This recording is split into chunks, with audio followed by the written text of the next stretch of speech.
Students, एक जिले में आपका जो है भौतिक विज्ञान का पेपर हुआ है। एक पेपर हमने पहले ही बता दिया था आपको भौतिक विज्ञान का, ये दूसरा पेपर है भौतिक विज्ञान का। तो चलिए देख लेते हैं इसमें।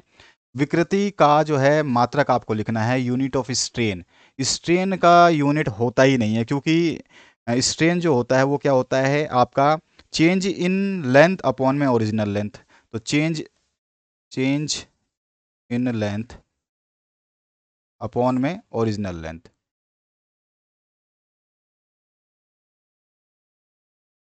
तो अगर ये आपका चेंज इन लेंथ और ओरिजिनल लेंथ है तो ये आपका एम बटे में एम हो जाएगा, और एम बटे में एम कट जाएगा, तो इसका कोई यूनिट नहीं होता है। ठीक है, तो आप लिख देंगे unit of strain is no unit for strain. और फिर आप लिख सकते हैं विकृति का कोई मात्रक नहीं होता, बल्कि बीमा जो है आपको लिखनी है। आप ये तो जानते हैं कि फोर्स जो होता है, ये फोर्स जो होता है वो मास इनटू एक्सेलरेशन होता है। और मास का जो यूनिट होता है, यानी बीमा जो होती है, उस बीमा की बात कर रहे हैं, डायमेंशन की बात कर रहे हैं। तो मास का जो डायमेंशन होता है वो एम ही होता है। ठीक है, और एक्सेलरेशन का जो डायमेंशन होता है वो L1 और T-2 होता है, L1 और T-2 होता है। तो इस तरह से जो आपका फोर्स का डायमेंशन हो गया वो M1L1T-2 जो है इसका डायमेंशन हो गया। उसके बाद जो है वेग समय वक्र का क्षेत्र किसका मान बताता है। यहाँ पे सीधा सीधा बोल रहा है कि आपका वेग यानी कि वेलोसिटी और समय यानी कि टाइम, और जो वेग और समय यानी कि वेलोसिटी टाइम ग्राफ जो है वो आपको एक्सेलरेशन का मान बताता है, एक्सेलरेशन का मान बताता है। ठीक है ना। तो यहाँ पर जो है ये क्या देता है हमारे को, विच क्वांटिटी का वो जो है हमारे को वैल्यू देगा एक्सेलरेशन का, यानी कि त्वरण का देगा, त्वरण। इसके बाद जो नेक्स्ट क्वेश्चन है, वृत्ताकार पथ में गतिशील कण द्वारा एक चक्कर में तय किए गए कण के विस्थापन का मान आपको ज्ञात करना है। केवल आपका बेसिक चीज चेक किया जा रहा है। वृत्ताकार पथ में गतिशील कण है, वो एक चक्कर में तय किए गए कण के विस्थापन, विस्थापन की बात कर रहा है यहाँ पे। विस्थापन जो है वो शून्य हो जाएगा। आप जानते हैं विस्थापन क्या होता है, जब एक ही स्थान से वस्तु जाकर के दूसरे उसी स्थान पे पहुंच जाए वापस से, तो डिस्प्लेसमेंट जो है वो क्या हो जाता है, शून्य हो जाता है। तो विस्थापन क्या हो जाएगा, शून्य, क्योंकि वो जहां से चली थी वहां पे वापस पहुंच गई। इसके बाद जो है फाइंड नेक्स्ट जो है, दो लंबवत सदिशों का अदिश गुणनफल जो है वो आपको बताना है। इसका भी आंसर शून्य ही आएगा, क्योंकि आप जानते हैं दो लंबवत जब सदिशों को हम आपस में परस्पर लंबवत होते हैं तो उनको गुणा करते हैं, तो उनका सदिश अदिश गुणनफल जो है वो शून्य आता है, शून्य आएगा। ठीक है, शून्य होता है, जीरो होता है। इसके बाद जो नेक्स्ट क्वेश्चन है, परम ताप व वर्ग माध्य मूल वेग में संबंध आपको बताना है। ये तो आपका डायरेक्टली प्रोपोर्शनल होता है। नेक्स्ट जो क्वेश्चन है इसमें आपसे पूछा गया, किसी गैस के लिए प्रति अणु प्रति स्वतंत्रता कोटि गतिज ऊर्जा होती है। इसका मान हमारा 1/2 RT होता है। आधे नंबर के क्वेश्चन में क्या डेरिवेशन करोगे। इसके बाद जो नेक्स्ट क्वेश्चन है, KT भी लिखते हैं, 1/2 KT भी लिखते हैं, आप RT लिख सकते हैं, आपकी मर्जी है। जब वस्तु का एक समान वेग से चल रही, जब वस्तु एक समान वेग से चल रही है तो उसका त्वरण होगा, कैसा होगा बताइए। आपको तो मुझसे पहले कमेंट कर देना चाहिए। उसका त्वरण क्या होगा, जीरो, शून्य होगा। एक समान है ना, कांस्टेंट वेलोसिटी से चल रही है। ठीक है, तो त्वरण क्या होगा, शून्य होगा, एक्सेलरेशन शून्य हो जाएगा। एक हल्के तथा भारी पिंड के संवेग समान है, किसकी गतिज ऊर्जा अधिक होगी। बहुत अच्छा क्वेश्चन है, सब कुछ अच्छे अच्छे क्वेश्चन हैं। तो आप जानते हैं कि जो किसी भी पिंड की जो गतिज ऊर्जा है ना, वो पिंड के द्रव्यमान के व्युत्क्रमणानुपाती होती है। इसलिए हम कह सकते हैं कि हल्के पिंड की गतिज ऊर्जा जो है भारी पिंड से अधिक होगी, क्योंकि ये व्युत्क्रम होता है। ठीक है ना, व्युत्क्रम अपॉन में हो जाता है। और प्रत्यास्थ टक्कर को परिभाषित करना है, डेफिनेशन आप लिख सकते हैं। उसके बाद में यंग प्रत्यस्थता गुणांक को परिभाषित करना है, ये भी आपका डेफिनेशन है। नेक्स्ट जो है, पृष्ठ तनाव और पृष्ठ ऊर्जा में आपको संबंध जो है स्थापित करना है। तो इसको हम सीधा सीधा क्या लिख सकते हैं यार, पृष्ठ तनाव T बराबर होता है आपका W/Δ A, है ना, ये होता है।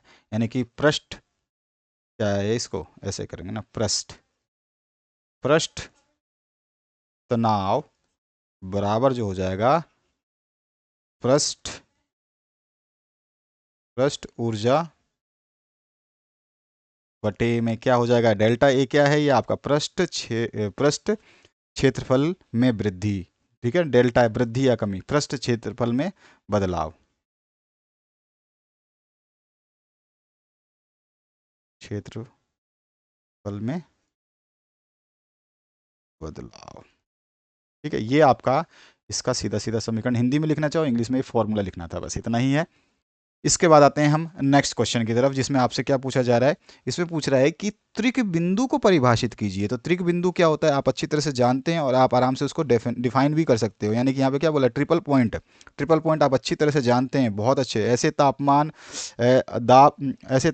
ऐसा तापमान या दबाव जिसमें किसी पदार्थ की तीनों अवस्थाएं ठोस, तरल और वाष्प जो है एक साथ दिखाई देती हैं, उसी को हम ट्रिपल पॉइंट कहते हैं। इसके बाद जो नेक्स्ट क्वेश्चन है, ऊष्मागतिकी की शून्यांक नियम जो है आपको बता देना है। ऊष्मागतिकी का शून्यांक नियम आपने पढ़ा होगा, इसको आपने अच्छे तरीके से, अगर क्लास आपने अटेंड करी है तो आपको सभी को पता होगा कि यदि दो वस्तुएं जो है ए और बी अलग अलग तीसरी वस्तु सी के साम्यावस्था में होती है, तो वस्तुएं ए और बी एक दूसरे के साथ में भी तापीय साम्यावस्था में होंगी। यही होता है उसका ऊष्मागतिकी का शून्यांकी नियम। उसके बाद में वीन का विस्थापन नियम क्या है, ये भी आपको पता होना चाहिए कि वीन का विस्थापन नियम क्या कहता है। तो वीन का विस्थापन नियम हमारे को समझाता क्या है कि जब भी किसी वस्तु का ताप बढ़ाया जाता है तो उस वस्तु से उत्सर्जित ऊर्जा अधिकतम मान के बाद जो है अधिकतम ताप बढ़ाने पर उसकी तरंग दैर्ध्य जो है वो घट जाती है। ठीक है, बस इतना लिख देंगे। एक नंबर के आंसर में क्या ज़्यादा नहीं लिखना आपको, बस समझा देना है। अब जो है आपके 2 अंकों के प्रश्न है, गति की प्रथम और द्वितीय समीकरण को प्रतिपादित करना है। 15 मीटर प्रति सेकंड के प्रारंभिक वेग से गतिमान 20 केजी के एक पिंड पर 50 न्यूटन का नियत अवमंदन हो रहा है, बल लगाया गया है, तो कितने समय में पिंड जो है रुक जाएगा। कार्य ऊर्जा प्रमेय प्रतिपादित कीजिए। उसके बाद जो है सदिश दिया गया है, लंबवत है तो एक्स का मान आपको निकाल देना है। हुक का नियम आपको बता देना, हुक्स लॉ बहुत इंपॉर्टेंट है, ये तो आपके जो है बड़े बड़े गाड़ी या बसेस चलती हैं उसमें जो है इसको फॉलो किया जाता है। द्रव की बूंद के लिए दाब अधिक्य सूत्र जो है स्थापित करना है। अनुदैर्ध्य प्रसार गुणांक क्षेत्रीय प्रसार गुणांक में संबंध बता देना है। समतापी प्रक्रम में किए गए कार्य की गणना कर देनी है और कार्नो इंजन के जो है विभिन्न भागों का वर्णन कर देना है। इसके बाद जो है यदि जी यानी गुरुत्व त्वरण एम के एस पद्धति में मान जो है 9.8 मीटर पर सेकंड स्क्वायर है, तो सीजीएस पद्धति में इसका मान निकाल देना है। आप जानते ही हो, अच्छी तरह से चेंज कर दोगे। एक समान वेग से वृत्ताकार पथ पर गति करती हुई कुछ वस्तु के लिए अभिकेंद्रीय त्वरण का सूत्र स्थापित करना है और न्यूटन के गति के प्रथम द्वितीय नियम को समझाइए और रेखीय संवेग संरक्षण का सिद्धांत भी आपको लिख देना है। और इसके बाद जो है यहाँ पर 28वां प्रश्न है, प्रक्षेय गति किसे कहते हैं और प्रक्षेय गति करती हुई वस्तु के लिए निम्न का मान जो है आपको ज्ञात करना है। अधिकतम ऊंचाई तक पहुंचने में लगा समय, उड्डयन काल, टाइम ऑफ फ्लाइट और क्षैतिज परास। ठीक है, इस तरह से ये आपके क्वेश्चन है। इसमें देखिए 27, 28, 29 और 30 नंबर क्वेश्चन बच्चे ने भी भेजा ही नहीं है, क्योंकि एक पेज गायब है। 3 ही पेज है, चौथा पेज गायब है जिसमें 2 प्रश्न और थे। तो चलिए कोई बात नहीं है, इतने प्रश्न बहुत हैं, लेकिन आप इनको पढ़िए, अपना भी पीडीएफ आप भेज सकते हैं और प्लेलिस्ट आ रही है, उसको जरूर विजिट करिएगा। अपने दोस्तों के साथ में शेयर करना भूलें ना।